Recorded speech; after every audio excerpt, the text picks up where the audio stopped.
Will Nasgovitz, one stock you like is Scorpio Tankers. It's down 25% year to date, but it pays a nice 3.6% dividend. Is that why you like it? Well, it's one of the reasons why we like it. We like where they are in the cycle.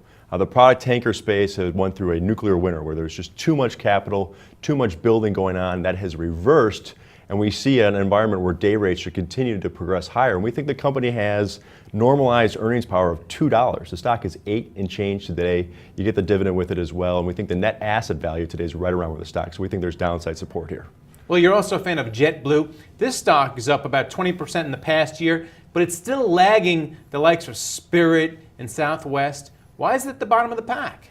JetBlue, Dave Barger, Mark Powers, the CEO and CFO, they inherited a mess in our view. They had too many aircraft ordered. So the return on invested capital has really lagged their peers. We think that we're addressing that. There's a very good sign of that just here recently where they sold their stake in Live TV. That was going to be a $70 million capital outlay there. So they're slowly addressing the ROIC equation. We think that's going to be, as the returns improve, we think that should be very good for the stock longer term. And then finally, you're a fan of Boise Cascade. Right. Stock went public last year, hasn't done much since it went IPO. A lot of worries about housing construction in the spring. I think the economist over at Fannie Mae cut his prediction for housing construction this spring. So why do you want to own Boise Cascade?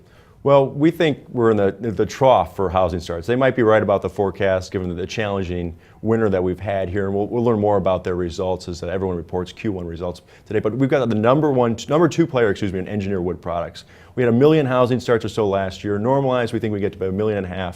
Housing that's right up Boise's alley, so to speak, and we think it's very attractively priced versus the broader building product universe. 7 times EV to EBITDA. The peers are 8.5 times. CFO and CEO bought stock post the offering at attractive prices, so we think that there's a great long-term story here. We're going to watch Boise. Thanks a lot, Will. Thank you. And thank you for watching The Street.